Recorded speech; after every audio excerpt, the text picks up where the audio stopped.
Hey folks, so we've gone ahead and we finished doing all the fine trimming on our guitar here, and you can see it's nice and smooth all the way around. And you can see that we've done a really nice job here. And so now we are ready to go ahead and we're ready to go ahead and glue down the back panel. And so we're going to go ahead real quick and lay down some glue. I've already gone ahead and figured out where that design is going to go. And so we not going to have to guess. We already know how it's going, where it's going to line up and how it's going to line up and what it's going to match already. Okay, we just want to make sure that we get a really good smooth coat of glue down here to make sure that the fabric is going to properly adhere, especially around those edges where we're trying to make that seam really disappear. We want a really good coat there. And it's 105 degrees out in this garage at the time, so everything is flashing off. And then the other thing we're going to do is we're going to put it in the playing position from the point of view player, because the view on the front is for the player. View on the front is for the audience, and the view on the back is for the player. And so we want to go ahead and take care of that. All right.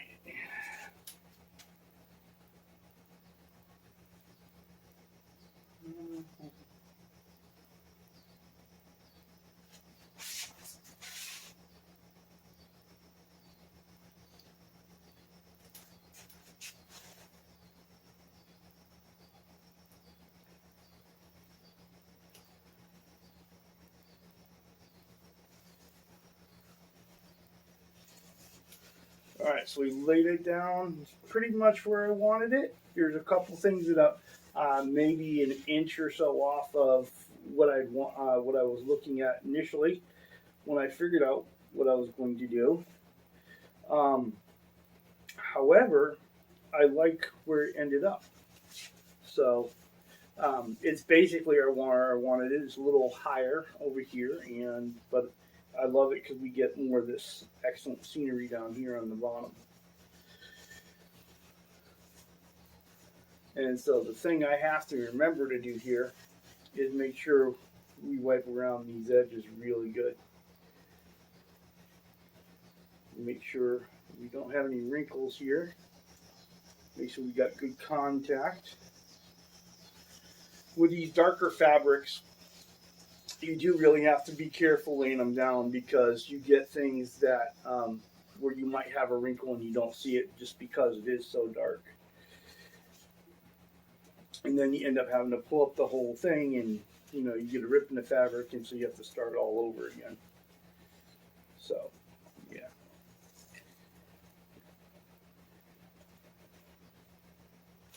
Okay, so I think we can already tell we need more glue up here on this horn. So let's come back to our glue.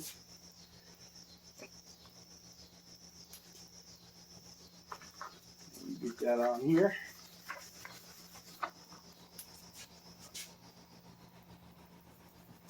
Makes sense. That was the first glue that was applied, so it'll be the first glue that starts drying. So we'll make sure that we put plenty on here. Wipe off just the excess right there. Okay. And we're going to come pull back tight. Alright, and so I always keep a paper towel in my pocket for this. Wipe off the excess glue where it bleeds through.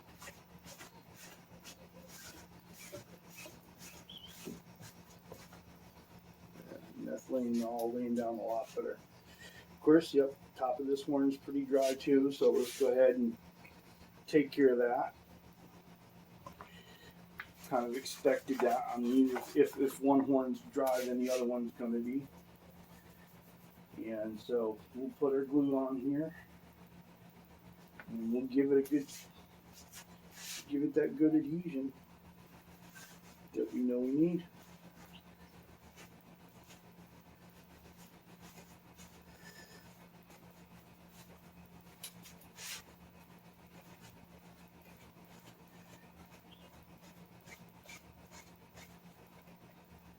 Okay. No, but I think we've got a really nice layout here. I think it gives some interest.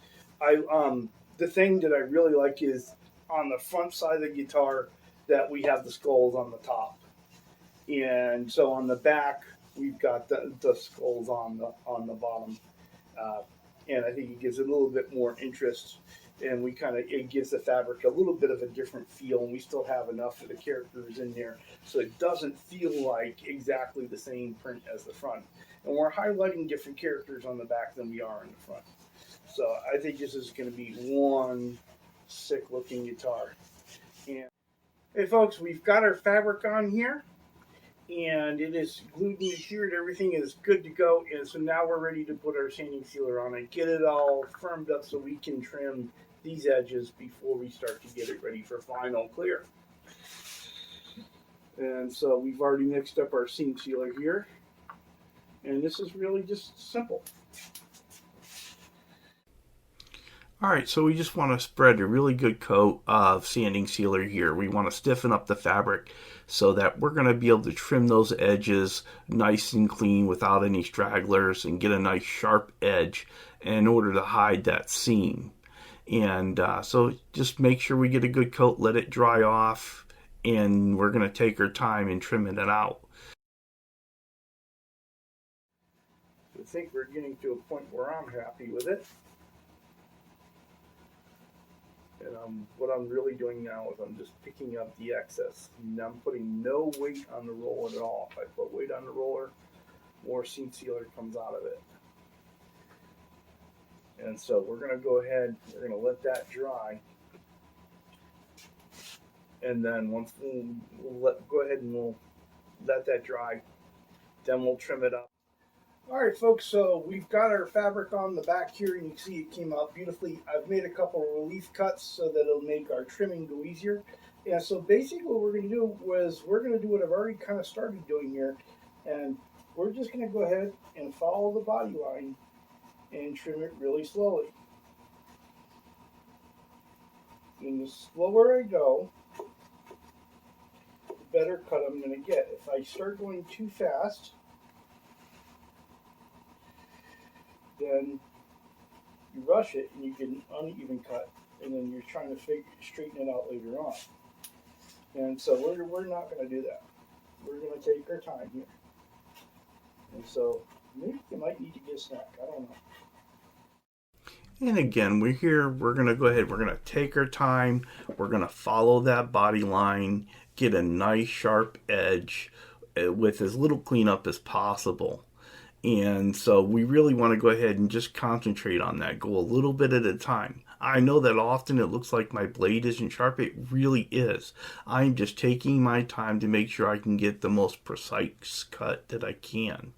And it can be a pain in the butt, but it's all about the patience. And it's better for me to take more time with it and have less cleanup later on than to rush it and then have something that I can't work with. And so one of the things I found best is go ahead and pull that fabric up around the edge, and it gives you a nice line to go ahead and follow as long as you go right against the body with it. And you still want to make sure that you don't trim too much off. And so here we are coming around that final corner. You can almost feel it, and here we are. Okay, so here's the front of our guitar. Here's the back of our guitar. And of course, there's side there. Bottom.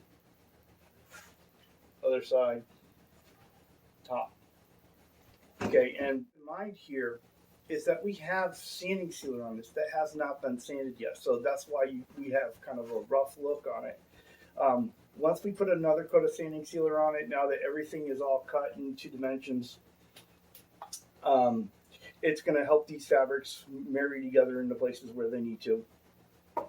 And then we'll be able to sand that down all nice and smooth, and then we're pretty much ready for clear coat.